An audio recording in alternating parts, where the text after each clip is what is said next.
and tonight we are going to talk about the Sodder family and the disappearance of 5 of the Sodder children. So, this case takes place in Fayetteville, West Virginia in the 1940s, and the children were born from George and Jenny Sodder, both of which were Italian immigrants who came to the U.S. So, the Sodder parents had 10 children, and at the time that 5 of them disappeared, 9 of the children were in the house, and it was Christmas Eve when this took place. So the Sodder children were John, 23 years old, Joe, 21, and he was not present, he was in the army at the time, and Marion, who was 17, George Jr., who was 16, Maurice, that was 14, Martha, that was 12, Louise, who was about 9 or 10, Jenny, who was 8 years old, Betty, who was around 5 or 6, and then 2-year-old Sylvia.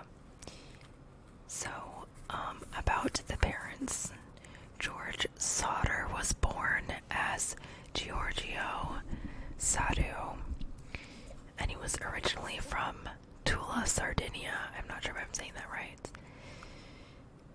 He moved to the U.S. when he was 13, and that happened in 1908.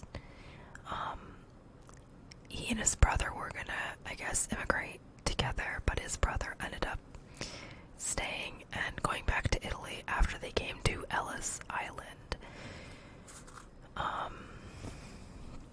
So he ends up working at the Pennsylvania railroads, bringing people water and supplies like for the workers.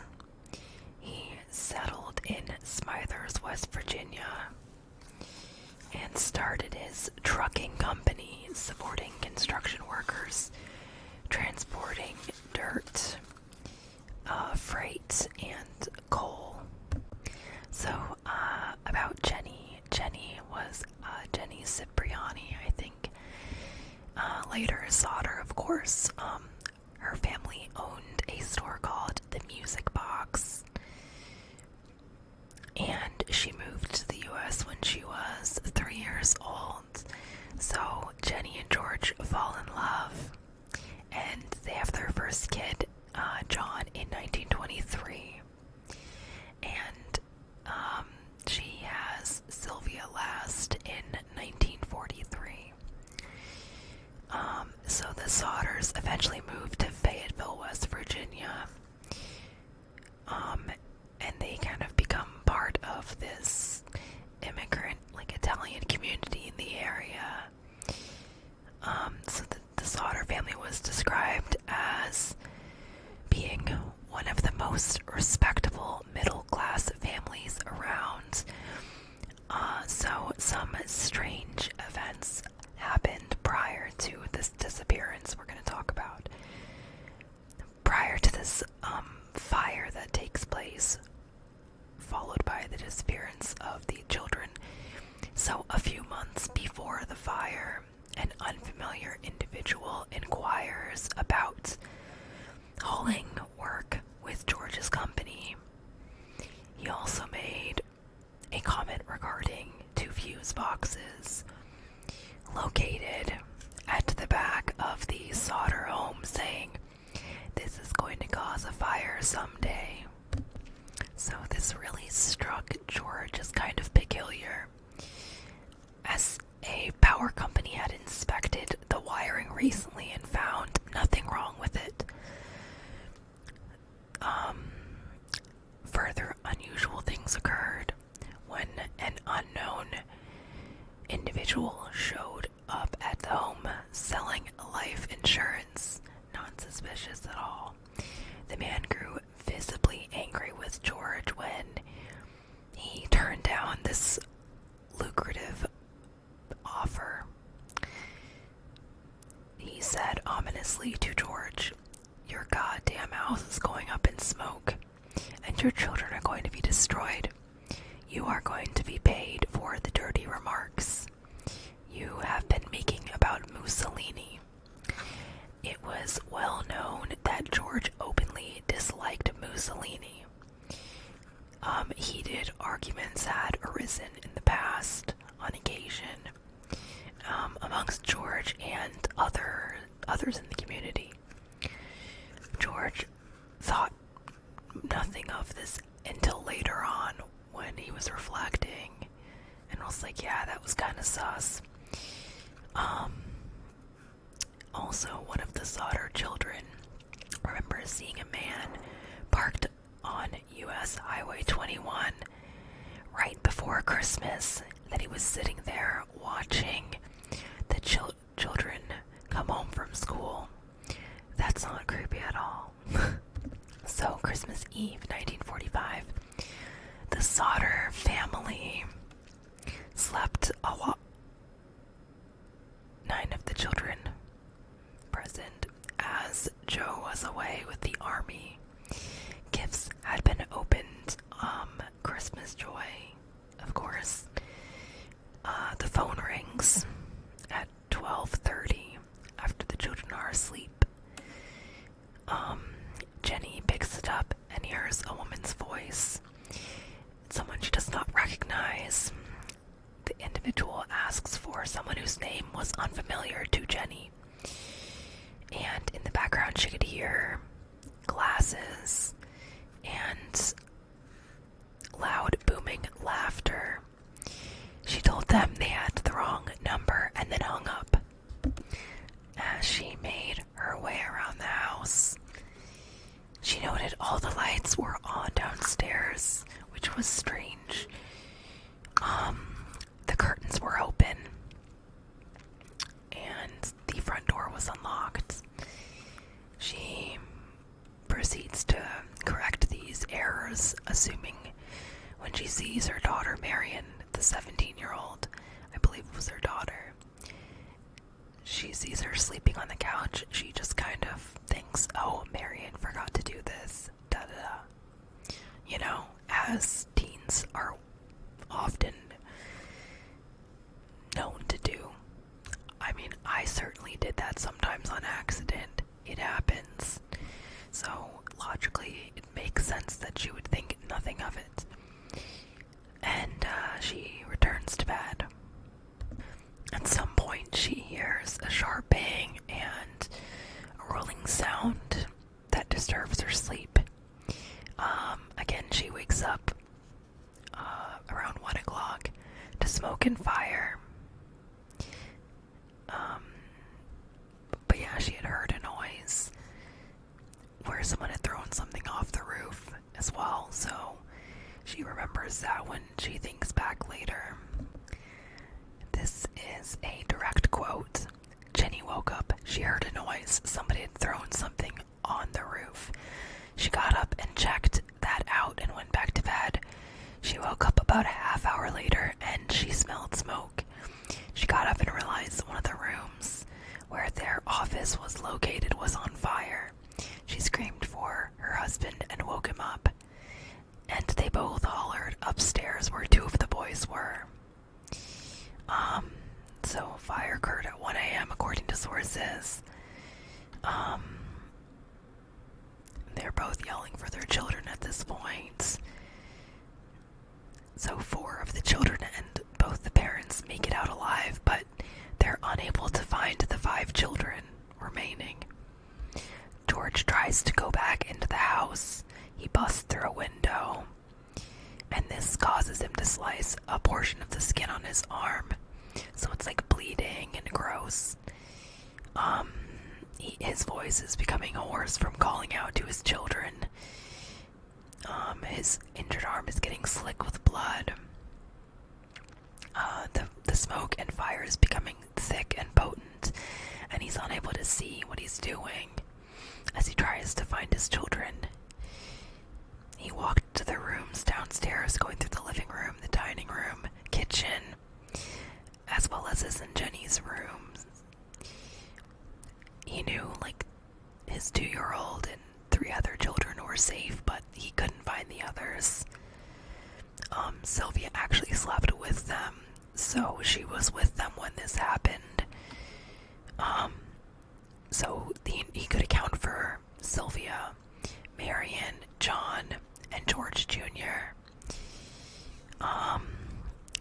So he kind of assumed that Maurice, Martha, Louise, Jenny, and Betty were upstairs.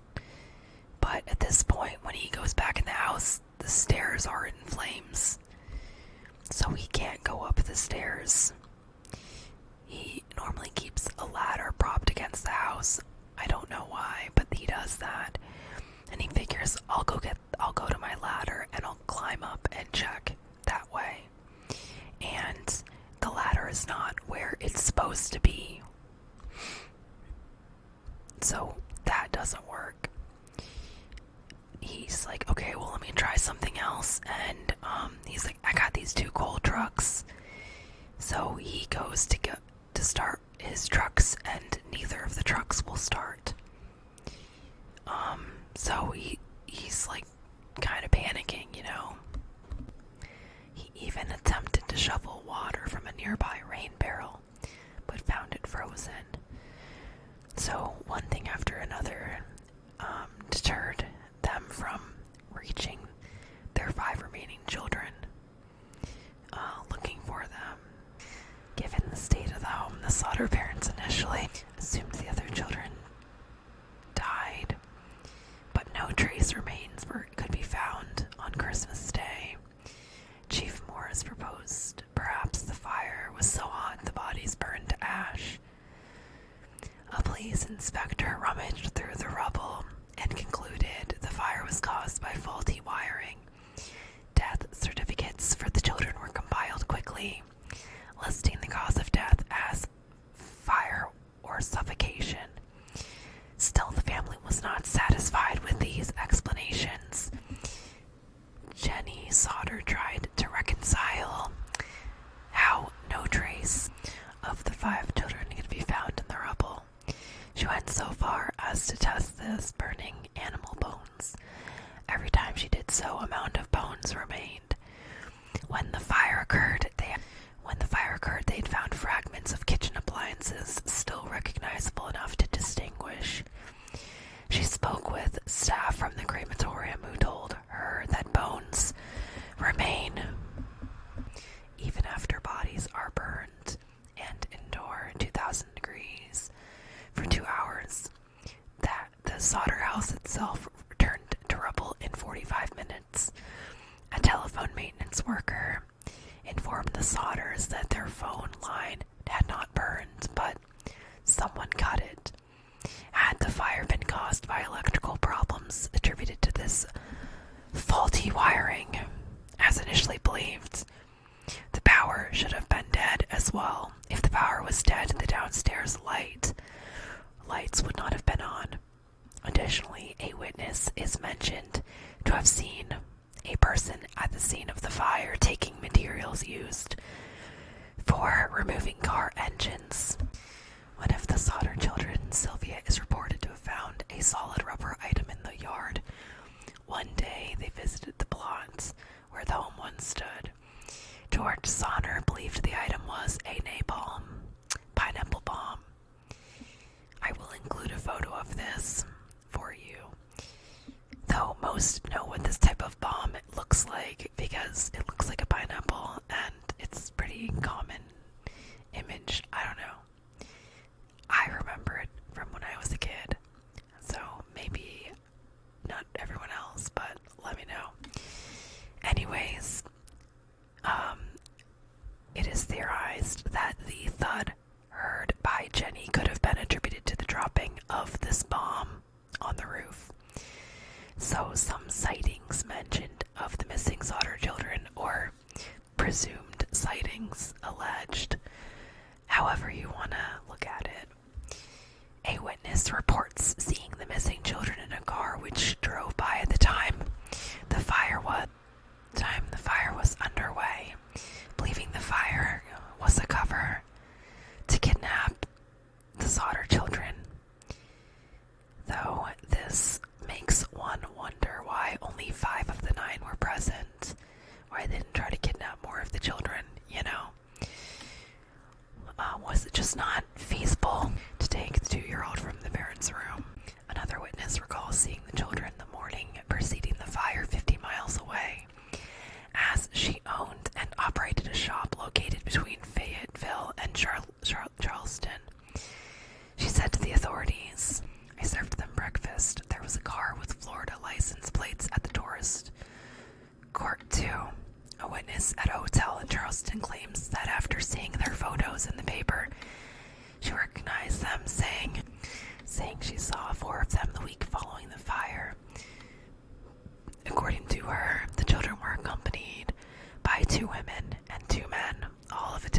X direction. I do not remember the exact date. However, the entire party did register at the hotel and stayed in a large room with several beds. They registered about midnight. I tried to talk to the children in a friendly manner, but the men appeared hostile and refused to allow me to talk to these children. One of the men looked at me in a hostile manner. He turned around and began talking rapidly in Italian. Immediately, the whole party stopped talking to me. I sensed that I was being frozen out, and so I said nothing more. They left early the next morning.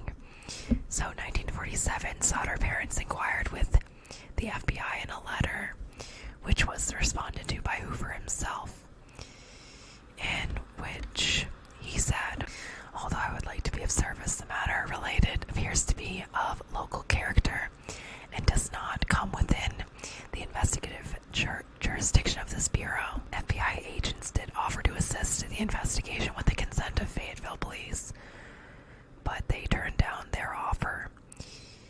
The Sodder family investigating this case."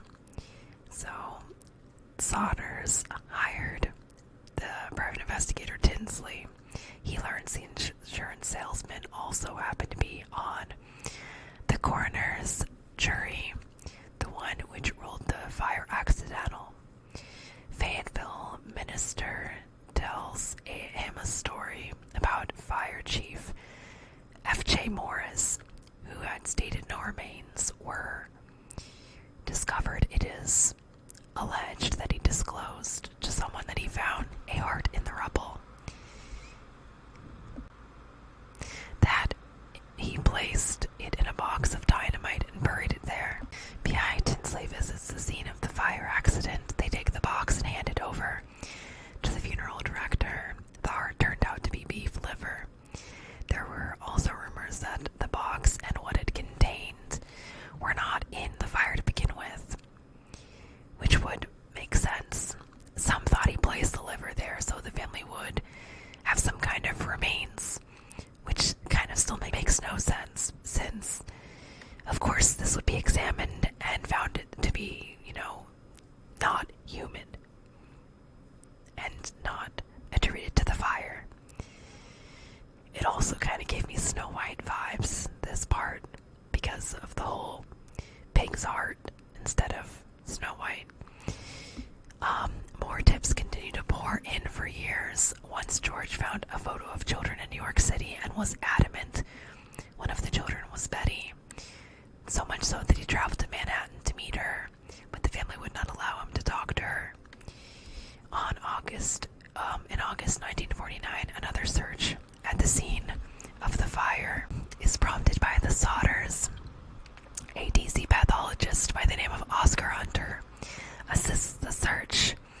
Several objects are uncovered from this new search: damaged coins, part of a dictionary, and some pieces of vertebrae or spinal column bones. The bones were sent to the Smithsonian for examination. The report concluded that the bones were human, with 4 lumbar vertebrae belonging to one individual. The age of the individual at death was estimated to be 16 or 17. Based on bone developments, death of the missing children, the oldest was 14. The remains were more mature than would typically be the case for that age. So while it is possible the bones are his, it is less likely for a 14-year-old or 14.5-year-old boy to indicate bone maturity of someone at that age. The bones also did not indicate exposure to a fire, and no other bones were uncovered during this excavation. Given the half hour to 45 minutes, the fire burned for all 5. Given the half hour to 45 minutes, the fire burned for all 5 of the children's skeletons should be present, not 4 vertebrae. It was later concluded that the bones were most likely in the supply of dirt George used to fill in the basement to create the memorial to his children. According to the Smithsonian, George covered the basement with 5 feet of dirt, intending to preserve the site as a memorial. Then the Sodder family planted flowers over this space as well. Following the Smithsonian's search, 2 hearings took place place in Charleston, West Virginia. Governor Patterson and State Police Superintendent Burchett informed the Sodders that their investigation into the children was hopeless, fruitless, and they closed the case. This did not sway the Sodder parents, who had a billboard placed on Route 16 and handed out flyers requesting information and offering a $5,000 reward, which later was raised to $10,000. A woman in St. Louis contacted the Sodders, claiming Martha was in a convent in Texas. Another person claims to have eavesdropped in a conversation implicating the speaker as having been involved in a West Virginia fire on a long-ago Christmas Eve. A civilian in Florida alleged the children were with one of Jenny's distant relatives, though none of these tips panned out. Much of this kind of sounds like a wild goose chase. So 20 years following the fire, it's 1968, Jenny receives a letter from Kentucky with no return address listed. The letter contained a photo of a young man in his 20s. The back named him Louis Sodder, saying, "I love brother Frankie." So the Sodder parents saw great resemblance to their son Louis. In the photo, their son had been 9 when the fire happened. He had dark curly hair, brown eyes, and a distinct straight nose. And they recognized the tilt of his left eyebrow. It seemed familiar to them. I will include a photo here for you, or I will try to remember to. They hired another PI, and they asked him to go to Kentucky, but the PI ghosted them. So I think they had multiple PIs that they utilized, and I think some of them conned the family. Unfortunately, people took advantage of their desperation. They added the photo of the Kentucky boy to their billboard, but excluded any details about where he lives or any photos of the letter that was sent alongside the photo. They were afraid of possible repercussions of doing so. They also had the photo blown up so they could set it next to their fireplace. In an interview, George said, "Time is running out for us, but we only want to know if they did die in the fire. We want to be convinced. Otherwise, we want to know what happened to them." The following year, after he said this, 1968, he passed away. But he never gave up hope he might learn what happened to his lost children. Following the loss of her 5 children, Jenny dressed in black until the day she passed away at 85 years old on February 15th, 1989. The Sodder parents' billboard was eventually removed by loved ones, though the other children and their offspring have kept looking into their missing loved ones. So theories mentioned by Smithsonian: the local mafia had tried to recruit him and he declined. They tried to extort money from him and he refused. The children were kidnapped by someone they knew. Someone who burst into the unlocked front door, told them about the fire, and offered to take them to a safe place. They might not have survived the night if they had, and if they lived for decades. If it really was Louis in the photograph, they failed to contact their parents only because they wanted to protect them. So Sylvia, the youngest of the Sodder children, was the last living Sodder child. She passed on April 21st, 2021 at 79 years old. She adamantly believed her siblings are or were alive, that they never died in the fire. She still researched online and discussed their disappearance with interested individuals. At the time of the fire, she was 2 years old, and it was the first memory she had been able to recall. She remembered her father's arm bleeding and the screaming. The fire for her was obviously quite dramatic, which is why she remembers it so vividly. Alright, that is everything that I have for you in this video. Thank you so much like and subscribe if you enjoyed this video.